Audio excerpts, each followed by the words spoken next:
চামচ দিয়ে এগুলোকে আমি সবগুলোকে বের করে নেব। কি চলবে নাকি? পুর ভরা কাঁকরোল ভাজা গরম ভাতের সাথে এটা থাকলে আর কিছুই লাগবে না। এটা দিয়ে এক থালা ভাত খাওয়া হয়ে যাবে। দেখো, আজকে আমি তৈরি করব পুর ভরা কাঁকরোল ভাজা। তাহলে চলো রেসিপিটা দেখে নেওয়া যাক।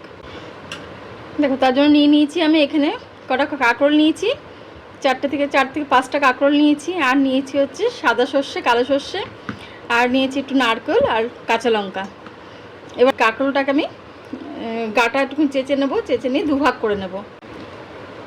আমি কাঁকরোলের আগা মাথা কেটে বাদ দিয়ে দেবো, দিয়ে একটু চেঁচে নেব।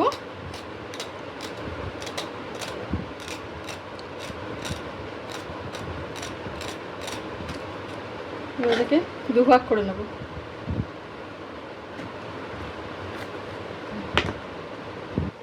এইভাবে আমি সবগুলোই কেটে নেব। সবগুলো কাটা হয়ে গেছে। এবার আমি এগুলোকে গরম জলে একটু ভাপিয়ে নেব। কড়াইতে জল গরম হতে বসিয়ে দিয়েছি। এবার আমি এগুলোকে দিয়ে দেবো।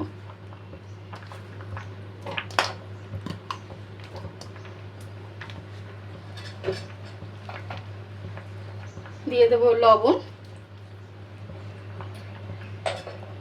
এবার আমি ঢাকা দিয়ে দেবো ওটা। ওদিকে কাঁকরোলটা ভাপ হতে হতে আমি এদিকে সর্ষেটা বেটে নেব। সর্ষে, নারকেল আর কাঁচা লঙ্কাটা একসাথে বেটে নেব। এগুলো সেদ্ধ হয়ে গেছে। এবার আমি এগুলোকে তুলে নেব। একটা একটা করে সবগুলো তুলে নেব।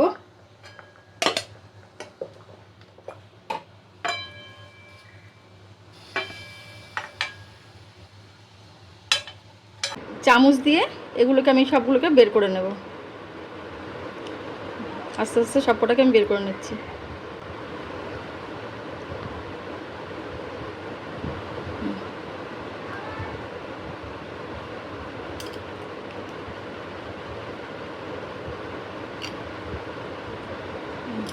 সবকটা কি বের করে নেবো আমি। দেখো, সবগুলি কিন্তু আমার বার করা হয়ে গেছে। আর এই যে দানাগুলো বার করেছি এগুলো কিন্তু ফেলে দেবো না, এটা দিয়ে আমি পুর তৈরি করব। এবার আমি এই দানাগুলো এর মধ্যে দিয়ে দেবো। দুটো কাঁচা লঙ্কা, লবণ, হলুদ, একটু মিষ্টি। এবার আমি এটাকে মিক্সিতে ঘুরিয়ে নেব। এবার কড়াইতে দিয়ে দেবো সর্ষের তেল। এই পুরটাকে আমি একটু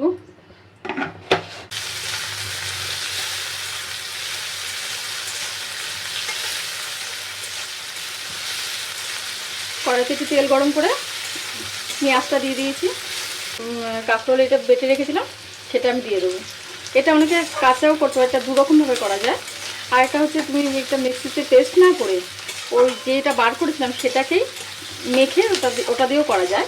কিন্তু আমি আজকে এটাকে বেটে পুর তৈরি করে তারপরে করবো, কারণ আমার মেয়েরা আবার মুখে যদি দানা পড়ে খাবে না, সেজন্য আমি এটাকে এইভাবে করছি। এবার দিয়ে দেবো এই পেস্টটা।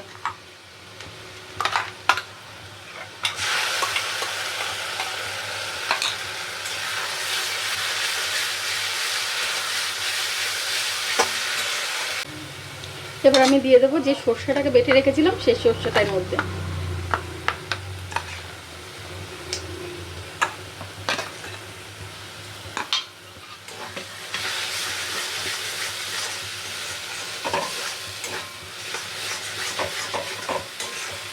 আমি যেইভাবে বানাচ্ছি এইভাবে যদি একবার বানিয়ে দেখো, খেতে অসাধারণ লাগে। সর্ষেটা দিয়ে জাস্ট 1 থেকে 2 মিনিট নাড়াচাড়া করে নামিয়ে নেব। হয়ে গেছে আমার এটা। এবার আমি এটাকে নামিয়ে নেব। পুরটা ঠান্ডা হতে হতে এদিকে আমি একটা ব্যাটার তৈরি করে নেব। তার জন্য নিয়ে নেব আমি এখানে 3 চামচ বেসন,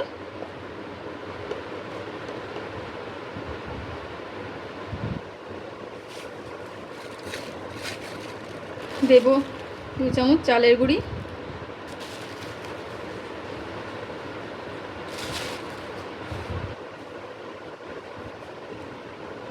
দেব সামান্য হলুদ,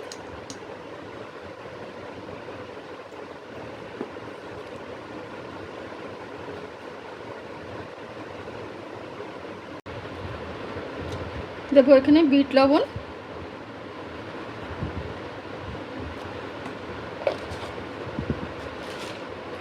লঙ্কা গুঁড়ো,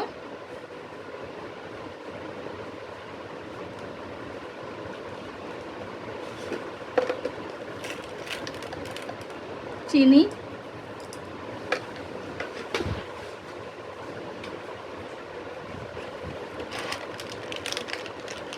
আর দেবো একটু চাট মশলা।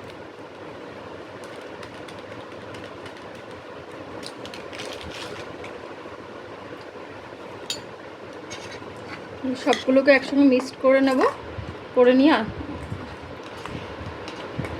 এবার অল্প অল্প করে জল দিয়ে ব্যাটারটা তৈরি করব।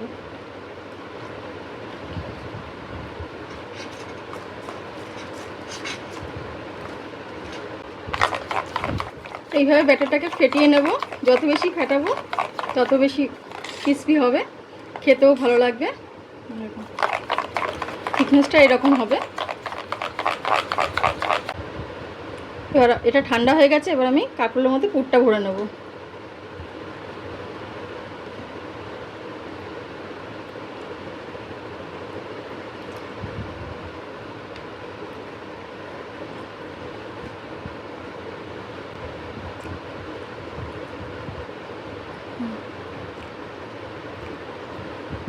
আমি এটা হাত দিয়ে করছি, তোমরা চাইলে এটা স্পুন দিয়েও করতে পারো।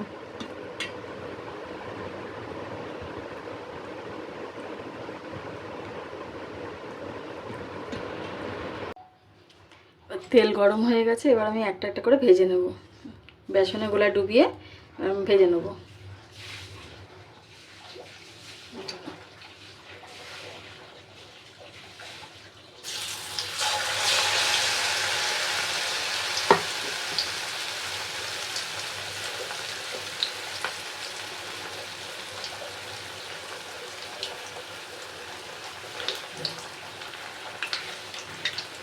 একবারে সবগুলো দেবো না, দুটো করে ভেজে নিচ্ছি।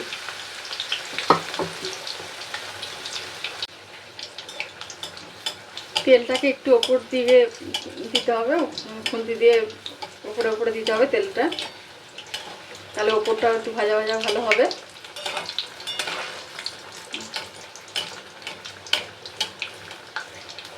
এইভাবে তেলটাকে ওপর দিকেও দিতে হবে। দেখুন, গ্যাসের আঁচটা মিডিয়ামে রেখে ভাজতে হবে। এই দুটো ভাজা হয়ে গেছে, এবার এগুলোকে আমি তুলে নেব। তার রেসিপিটি তোমাদের কেমন লাগলো কমেন্ট বক্সে জানাতে ভুলো না। যদি ভালো লেগে থাকে তাহলে লাইক কমেন্ট শেয়ার করতে ভুলো না। আবার আমার চ্যানেলে যদি কোনো নতুন বন্ধু হয়ে থাকো তাহলে চ্যানেলটাকে অবশ্যই সাবস্ক্রাইব করে দিও।